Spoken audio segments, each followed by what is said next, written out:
everyone. Welcome to another light and refreshing episode of PCPS Light. These are our hiatus episodes that we're bringing to you while we're researching and recording and preparing the next season of episodes. In the past, we've brought you encore episodes during this time when we're doing the heavy-duty lifting of producing this podcast. And this time we thought that we would create something smaller and more manageable for us, so that you still get a little bit of us in real time, but we don't have to do all that heavy lifting like I just said. We're winging it. Yeah, totally winging it. And the funny thing is like PCPS improv. Yeah, it is. And it might be a complete failure. Maybe you'll all stop listening.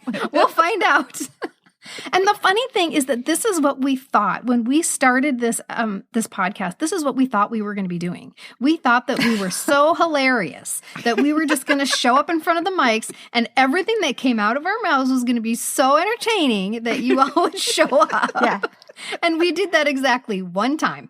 And we were not funny. And that I believe that footage still exists somewhere, that audio. It's out there. And it's sort of like the video my husband took when I gave birth to my second daughter. I've never watched it because I just can't. I'm like, I remember enough of how horrible that experience was and how embarrassed I was. And I was yelling such profanities to the doctor and then apologizing, of course. But I was like, also just things I remember that I said, and I cringe. That's exactly how I feel about that lost first episode that never made it to air. And I remember as we were recording it, we're speaking words and I'm thinking, this is a shit show. This is terrible. Not only did we just think we were going to wing it, but we had like nicknames and we had like, I can't see. I'm so embarrassed. I'm turning red. Chair and all of that. And I came flying in because I had just heard Randy Van Warmer on the radio when I had pulled into the parking lot. So I couldn't wait to share my Randy Van Warmer story. That was going to be a topic. We kind of sang. Yeah. Oh, God. It's so embarrassing. So suffice You're it welcome, to say, people, that we didn't go that the route. 230-something episodes since then that we spend hours researching and writing. And then, yes, most of our conversations are organic conversations, but we always have something to fall back on. We have notes, and we that have all of a notes sudden and research, and that felt so much more comfortable to the three of us, and because we're writers at the end of the day, and so that just felt all of a sudden that's when we hit our groove. We're like, oh yes, we realized that we needed outlines. We needed to create something. And so what you hear, like Michelle said, is very organic, but we plan in advance what we want to bring to the mic. Right. So that doesn't really make this whole little PCPS Light experiment make a whole lot of sense, does it? But yet here we are. Particularly this episode. Yeah. Here we are. Okay, so what makes it light, one of the reasons that one of the things that is going to make it light is that these are going to be shorter, and we are going to set a timer for each of these episodes. And when the timer goes off, we have to stop talking. That is the rule, because what happens to us when we come to the table with all of our planning and our outlining and our notes and all of the things that we want to say is we will sit there for hours and we will just keep on talking. And that means more work for Carolyn in the editing booth. So in order to make this a true hiatus, we have to keep them short so that Carolyn can both edit these little episodes and come to the mic with all of the research and everything that we do while we're recording. So we're kind of multitasking right now. Okay, so right now I'm setting the timer and go. Okay, so here's what we're going to do today. This is really going to be a throwback for us because it is going to be an example of what we thought each episode would be. And that was that I was going to come to the recording with a lunchbox, my Hardy Boys lunchbox. You can hear it a little bit. It's a little sonic experience for you right there. That's some good ASMR. Yeah, ASMR. That's the handle of my Hardy Boys lunchbox. In this Hardy Boys lunchbox is maybe 100 little pieces of paper. I'm serious. And on each piece of paper is a conversation starter. And we thought that I was going to draw a piece of paper out of this Hardy Boys lunchbox and we would extemporaneously speak eloquently and hilariously about whatever's on that little piece of paper. So that did not work when we did it the first time. We were like, not funny. But because this is PCPS Light, we're going to try it and see how it goes. Thank you for being our guinea pig. All the reasons this is going to suck. I know. go. Oh Okay. my gosh. I'm going to stop for just a second. Yeah. Only because if we put this video up, you might be mad if I don't tell you that you have something on your chin.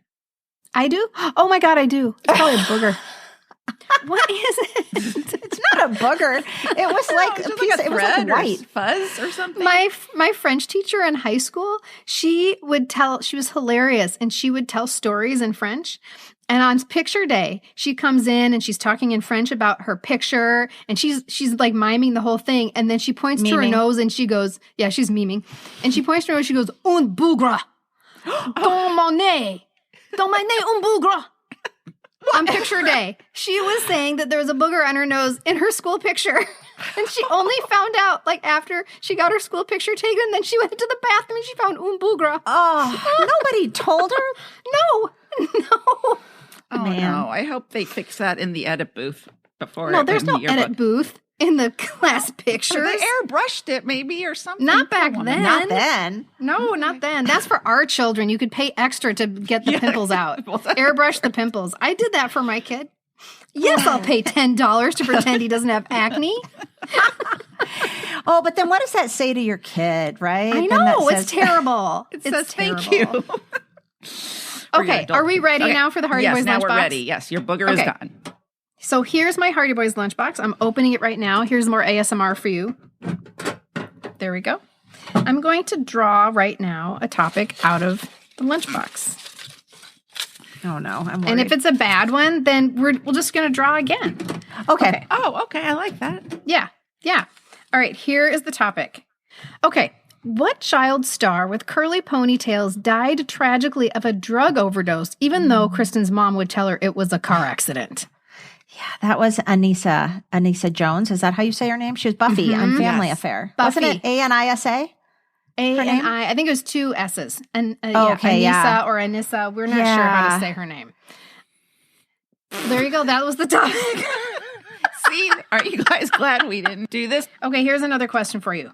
Which $1 million selling toy was not manufactured in a factory, but picked up off the ground from beaches in Mexico? That's the Pet Rock. Yes, that's the Pet Rock. Yes.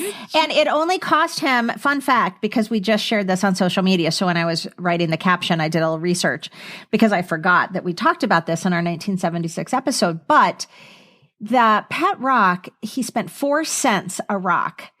And even though the Pet Rock was only really a moneymaker for about 9 months. It was like months. He made millions of dollars because he could sell them for like, I don't know, I forgot how much it was now, $5.99 or something, $4.99. Yeah. But he only spent 4 cents for each of them. The question is, how did he convince us that we needed one? Well, I wonder if the way he convinced us is the same way he thought of this idea when he was just sitting around with some friends, and he was saying like, I don't want a pet. I'd rather, like, I don't want to have to feed a pet or play with my pet or pick up after my pet. And so he's like, we should just have a rock that can't, it's your pet, but you don't have to feed it or anything like that. So probably that was the marketing angle they went with. Like, this is a fun pet. You don't really have to take care of it. Or maybe that was the pitch to parents. Like, your kid's begging for a pet, give him a pet rock. Like, here I got maybe you so. Pet. I don't think I had an actual pet rock. Like, I don't remember having the branded pet rock. I didn't. I definitely have the branded did. one. This and is I not had funny. to have it. You guys, this isn't good. No. But it's we're learning our mistake from the beginning. Okay. So I'm going through the lunchbox right now, and remember that we did this before any of our episodes were ever released. Now we have 230 plus episodes. That's a lot of knowledge. There are things now that are considered common knowledge, both to us and to our listeners, but they weren't at the time. And so here's a question in here that it's going to make you mad. It's so simple. But 5 years ago, it wouldn't have been simple. Right. What TV theme song sung by John Sebastian went to number 1 in 1976? I would not have known that 5 years ago. No. First of all, we wouldn't have known who John Sebastian probably was. No, we wouldn't. Exactly. And now we feel like he's our godfather. He's our uncle. But we know what song that is. We know that it's the theme from Welcome Back, Kotter. Right. We love it. It's an know a lot anthem of about our John generation. Sebastian. Yeah. Everybody who listens to this podcast knows who John Sebastian is. We're going to take credit for that. Because we didn't even know who that was. I mean, maybe we kind of knew, like, oh yeah, Love and Spoonful, is that who that is? But it wasn't core curriculum. Right. Now it's core curriculum. Remember, I thought you thought that Boom Boom Washington sang it, or was that? Oh, I did. Yeah. That's right. I thought Boom Boom sang the song. Lawrence Hilton Jacobs. Yeah. But I think that's Junior, a really possibly. good point, Kristin, to remember 5 years ago when we were, because we're coming up on our 5-year idea anniversary. Yes, we are. The 5-year anniversary of when I had the phone call with you guys is the end of August, and also Carolyn's wedding anniversary. Yeah. And that's the 5-year mark of when this idea bloomed. And the reason, if you remember, is because we couldn't stop talking about all of these pop culture moments. But to think about how much we didn't know 5 years ago, how much we've educated ourselves on all of this research we've done for every episode, the tremendous amount of research. This has been like school. I mean, we have taken this seriously. Yeah. And we have studied as if we're going to be tested on it, which we kind of are when we get in front of the mic, right? We have to know our stuff. But it is kind of funny to go back and think of these types of questions that we didn't know. We didn't know who John Sebastian was. Right. I would not have known the answer to that question 5 years ago. We would have had to think pretty hard, and nor would our listeners either. There's another question in here that, this is the same kind of thing, where we were digging up something from the past that was so long buried that people had not thought about it since 1976, and we were going to bring it to them on a silver platter. But again, this is core curriculum. This Russian gymnast had 7 perfect scores and won 3 gold medals at the Montreal Summer Olympics and had an entire musical theme named after her. Yes, I know. Right now I'm like shaking my head like, right. Please. Like, but at the time we would have felt really like important going, I think I know who that was. Yeah. Nobody had said the name Nadia Comaneci for 40 years. Before we were pulling it out of the Hardy Boys lunchbox. Probably her husband had, Bart Connor. Love Bart Connor. That whole... Okay, will you help me? You guys, what is the pommel horse move that is named after possibly Bart Connor, but maybe somebody else? It's the Planet Fond. Oh, yeah. It's oh my God. Okay, it's this not is the a good Fosbury question flop, now. but it's something like that. But I was going to say horse. the Hamel Camel, but that's the but Camel. that's skating, right? Right. That's skating, and that's a totally Okay. different Olympics and skater. But I know exactly what you're thinking of. I know. It's right on the tip of my tongue. It's not the Bart Connor swing, but it's somebody's name with alliteration on the pommel horse. I'm going to the Googles, and then I'm going to give you guys cheating? clues. No, because I'm going to okay. give you clues. I'm not going to. Okay. I'm going to pretend Because like, the reason this is related to pop culture history is because I learned it in gym class when we had our gymnastics unit. So this would have been like an 80s era gymnastics thing that we all had to do. And I remember very, very specifically Mrs. Kilkuski, my gym teacher, saying to all of us, because we were terrified when we walk in and we see the bars and the pommel horse, and she's like, "I will not make you do anything that I would not do myself." Okay, Thank you, Mrs. Kilkuski. I have it. I'm going to tell you that it was not Bart Connor, if that helps. And it's not Mitch Do you want me to Gaylord. tell you who it was? No, I want to try to remember all their names. Wait, but didn't you love Mitch Gaylord? Yes, I think we talk about that in one of our episodes. I think we did. American. What's the movie? American with Jenny. Not Jenny Garth. Jenny Johnson. Jennifer Jones. Jennifer Jones. No. Yes, but Chris, like but Carolyn. 50s. Yes, I know all It's that. also Wayne from the Gretzky's, 19. Wayne Gretzky's wife. Yeah, Janet. Janet Jones. Janet Jones. Yeah. Okay.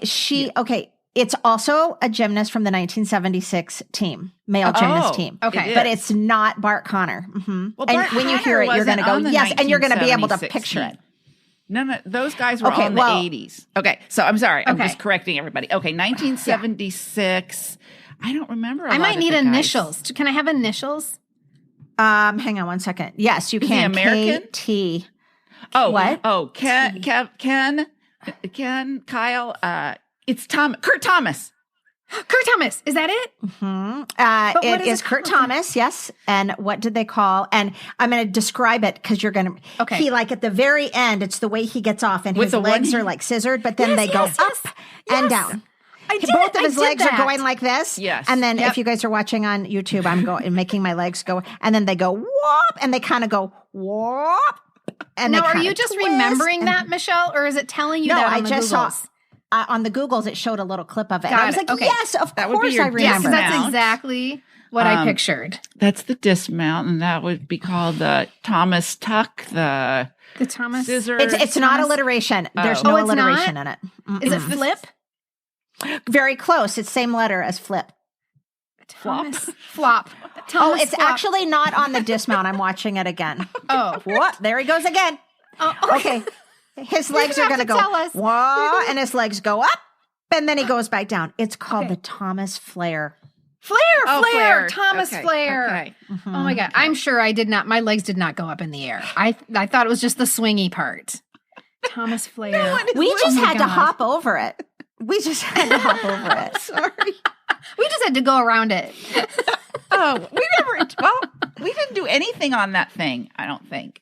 No pommel horse? We did the one where you ran and... Oh, that was the vault. We had to do the vault. Yeah, the vault. Oh, yes. And bounce on the little bouncy thing. Do you guys remember in the gymnastics unit in gym, like you're talking about, here's the things I remember the most. You had certain things you had to do, like skills that you had to do to get like a pass. Mm-hmm. And on the vault, it was called the squat through. You had to go and your hands were on it and you did like a little tuck and your legs had to go through. And then I remember on the beam, I know. And then on the beam, you had to do the dip step. Dip. Yes, dip your toe down. Point your toe. Dip. Yep. Dip on each step side. on the beam. Mm-hmm. And another thing on the beam is you had to do where you stood up on your tiptoes and you almost like did a pivot turn then you had to go the opposite way. Yes. Yeah. Mm-hmm. Mm-hmm. Those are two that I remember. And we did have bars too, but I don't know that we had to do anything. We had to go from the top to the bottom. And so there were some people who were gymnasts and so they would swing and then let go and grab the bottom. But those of us who are not gymnasts would do this thing where you're holding onto the top and then you put your feet on the bottom one, and then you take one hand and put it on the bottom, and the other hand, and then you put your hip bones on the bottom. Yes. Like you would do this thing where you let go of your foot and then put your hip bones on the bottom. Check the box. You got it. I remember doing stuff on the parallel bars. Do you guys remember doing anything on the parallel bars where you had to swing? Okay, there's another name. There's another person's name. Yeah.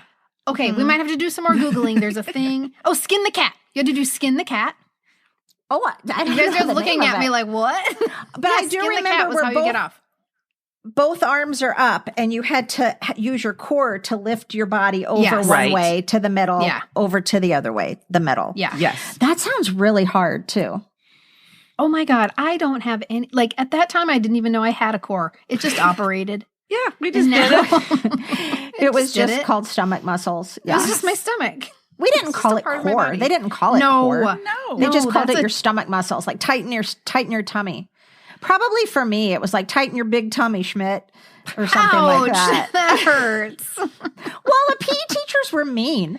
Yeah, we talked about that. Our trauma, PE trauma episode, we could refer to. Lots of people had really awful stories about really awful PE teachers. There you go. Talk about fireable offenses. Gym teachers should have all been, I'm not going to say all, a lot of gym teachers today would be fired for the things they said and did to us in, 1970 to 1985, basically. Mm-hmm.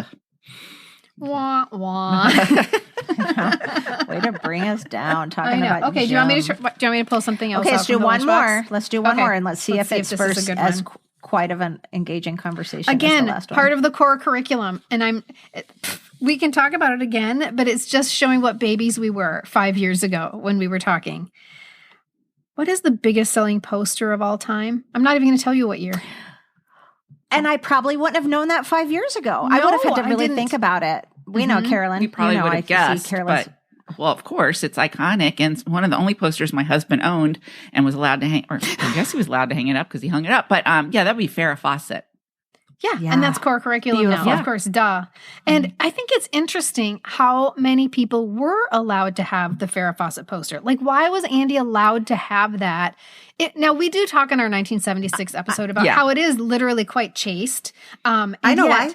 Exuding sexuality at the same time. Well, yeah, and we say it, I think one of us says it in that episode, but I'm going to say it again.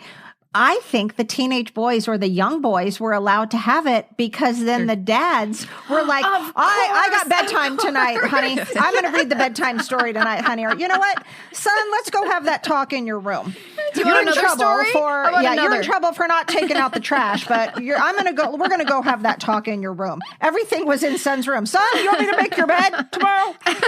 I'll make your bed tomorrow for the week, son. I gotcha.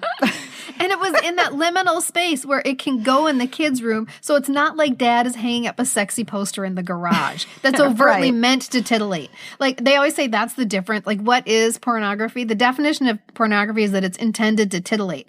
I don't know if it was intended to titillate. I don't know. Oh, no, it's so beautiful. It's not. It's beautiful. It's beautiful. And sure, there are some nipples in it, but... She can't help that. It's cold. That's right. She just ran in and grabbed a bathing suit.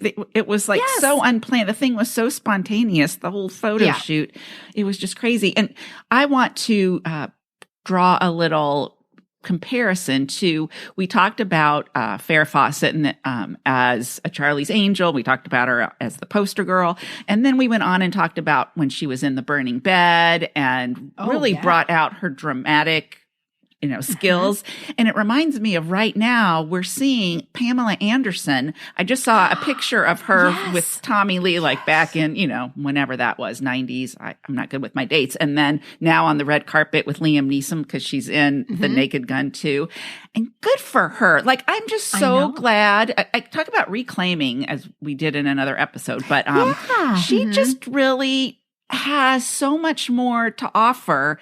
And than just this image that we portrayed on Baywatch or whatever when she wore her red bathing suit and blopped around. It's just, I'm glad that she was the Tool Time girl originally. Remember when she was the Tool Time girl? That's right. And everything was about her boobs and, on Baywatch. And, she was in Playboy. I don't know how many times, but she truly, I like how you, Carolyn, just kind of said reclaiming. We were talking in last week's episode about Monica Lewinsky's podcast called Reclaiming.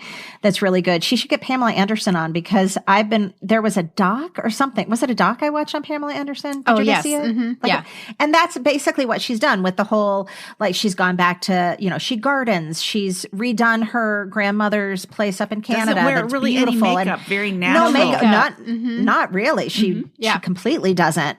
And she is happier. She looks beautiful. She feels more authentic and more fulfilled in her life. And isn't it kind of cute right now? The whole Liam Neeson and Pamela Anderson little romance they've got going on. It's so cute. Yeah, and good for it them. goes back to that intended to titillate thing. Like she is reclaiming her place in the world where she's not intended to titillate. I don't have to titillate you all the time. Right, and I've got skills. Before, that was her role. Right, and I deserve to be on your screens. Like before it would, you almost thought like, oh, she's only on here because she's got big boobs and jiggles or whatever. Like she doesn't have any skills. That's what we were meant to think. And she deserves for us to watch her perform. And because she's a great artist and good for her. And she's got things to say. She's got a lot to say. I couldn't believe this past year, however many months ago the Academy Awards were, but I mean, she showed up on that red carpet at the Academy Awards. Zero makeup. I mean, she probably had some, not concealer, some like moisturizer or something on. And I just loved it. I loved her look. I loved her beautiful dress. Her hair was still done. And because that's how she now is like, this is, I so want to shed that image and that part of my life. And this is how I feel beautiful. And this is how I feel authentic in my own skin right now. And she did look beautiful. And doesn't that speak to like, she kind of has this glow about her. And honestly, like if we are leaning into these things that bring us joy, that fulfill us as individuals, I think there's a consequence of that in the way we look and carry ourselves, and that we have a glow about us. Like, can't you all see it on YouTube? 100% glowing on the screen. But seriously, I think that when you're doing that kind of stuff and living what you feel is like your passion, your true self. Yeah. Mm-hmm. Yeah, exactly. Yeah, it comes out. And I also wonder, because she has embraced this no makeup thing so hard, and she has sold, I don't mean sold in a bad way. What I mean is she's embraced it and she's putting it out there front, right? This is who I am now. And I just wonder, in addition to her being her true self and wanting to live that way, I wonder if she had to do something so drastic to make people pay attention to her without looking at her boobs. Right. Like, maybe if I go completely clean face, no fake eyelashes, I'm not that person. Because truthfully, she could have, nobody goes out there without makeup. Right. I mean, we do. But I mean, celebrity on the red carpet, nobody does that. Nobody. Not on the red carpet. No. Not on the red carpet. And so if she did do that, how much would she have to shout to make people listen to her words? Yes. And so maybe by doing this, she's saying, words, please. Pay attention to my words. And I wonder if she consulted, publicists or PR people to say, how do I make people listen to my words? Mm-hmm. That's and it's working. And we love it. Speaking of her too, her I don't think it's that recent. It might even be a year or more old, but her cookbook is beautiful. Absolutely really? beautiful. I didn't even know she had a cookbook. Yeah. Well, yeah. It's one of those books that's like cookbook plus other stuff, like, like beautiful photographs, and it's like on her farm. Mm-hmm. That's so great. I mean, 25 years ago, would I purchased a cookbook by Pamela Anderson? Nope. I mean, I would have been like, what does she know about cooking? This is ridiculous. Exactly. Now I'm like, I might have to go look for that cookbook. Well, and she wasn't relatable to us, like we couldn't put ourselves in the same category as her. We put her in a category as for men, right? She's not for us. She's for men. She doesn't have anything to do with me.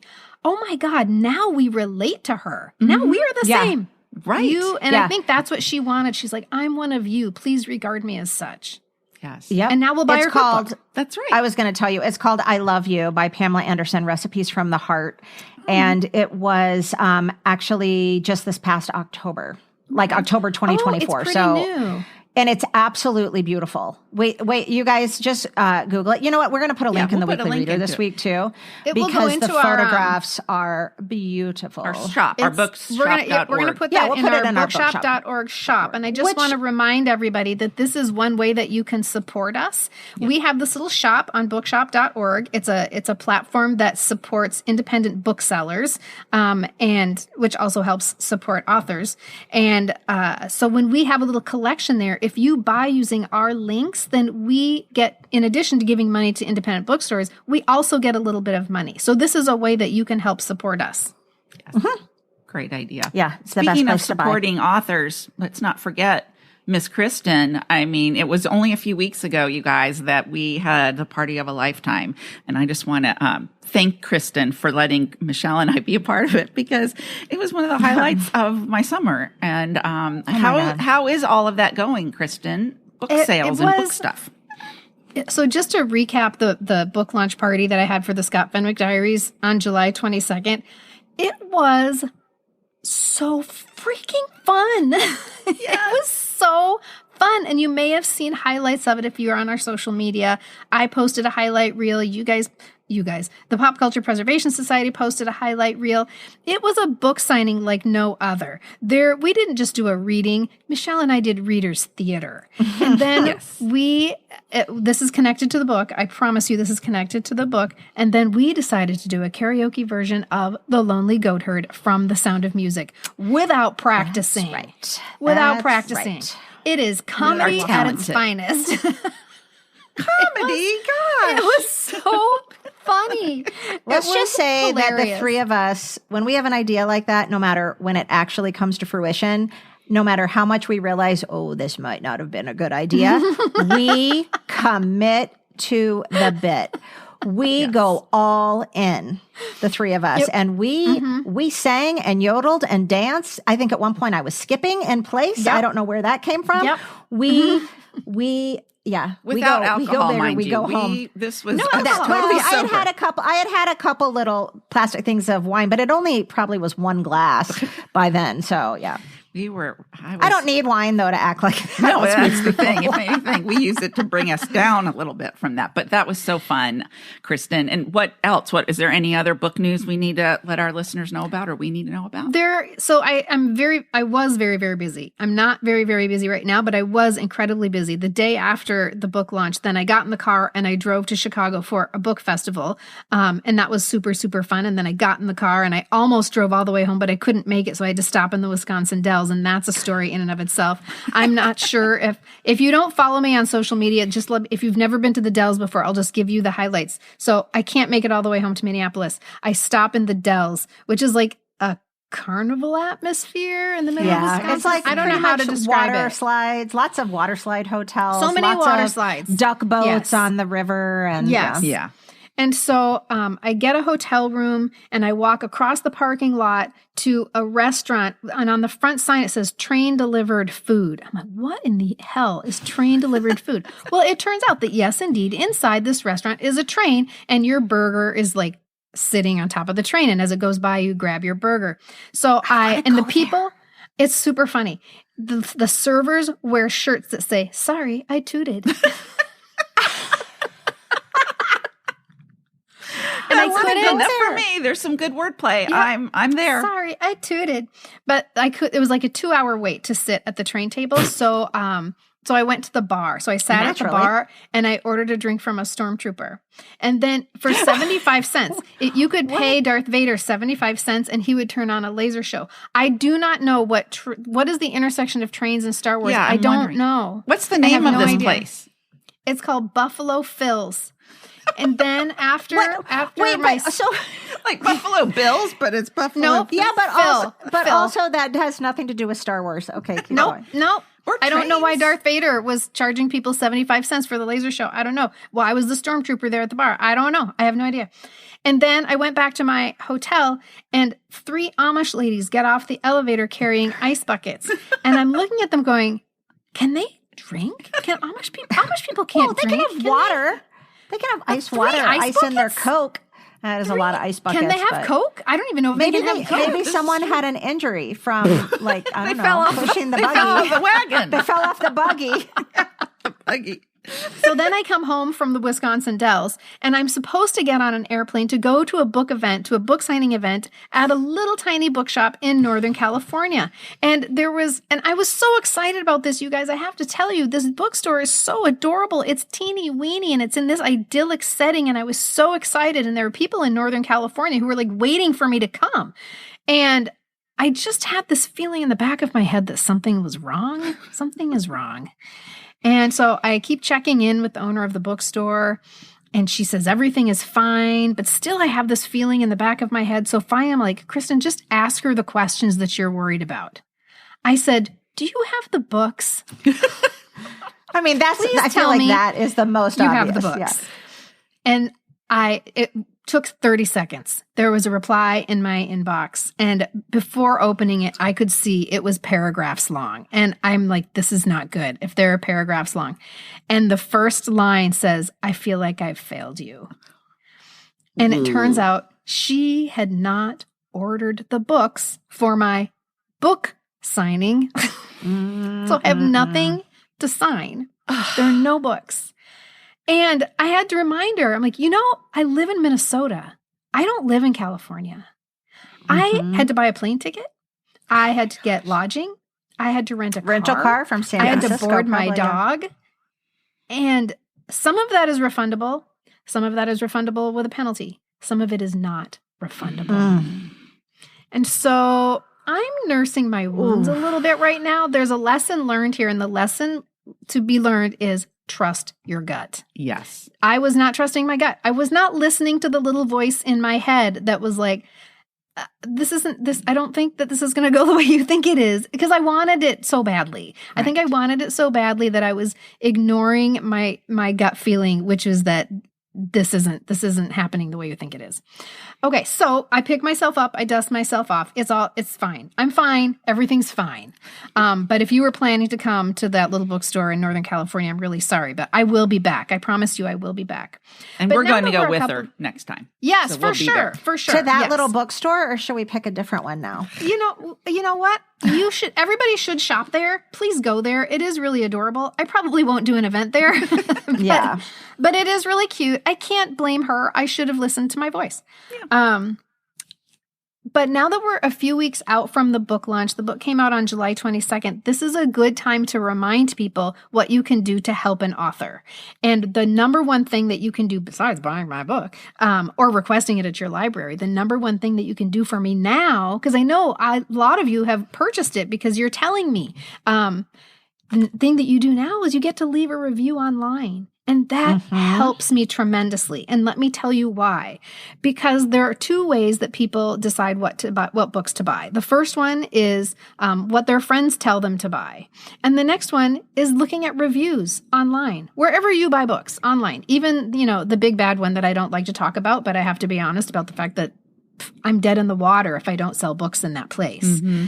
It's a harsh reality that I don't like to talk about, but it is the truth.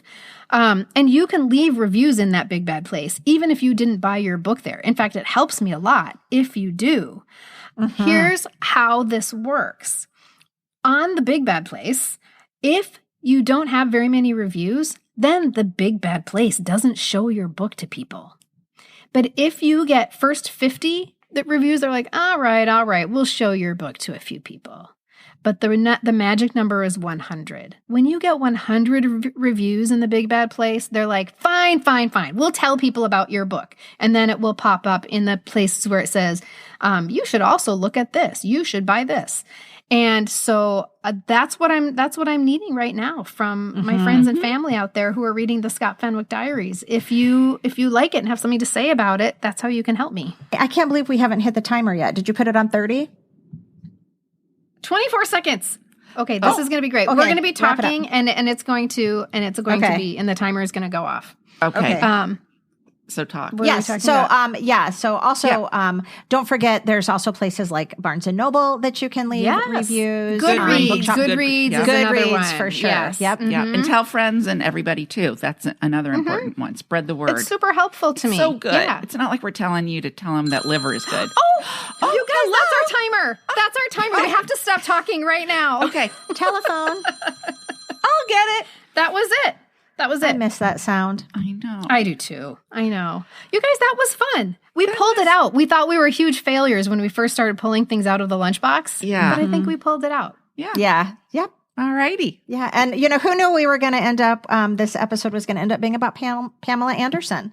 That's what's fun. That is what's fun. That's what's so fun. Right. I love that about these unscripted conversations. Mm-hmm. Okay. So thank you for putting up with us. We're going to be doing this for a few more weeks while we get our new episodes ready for you. In the meantime, what happens in the meantime?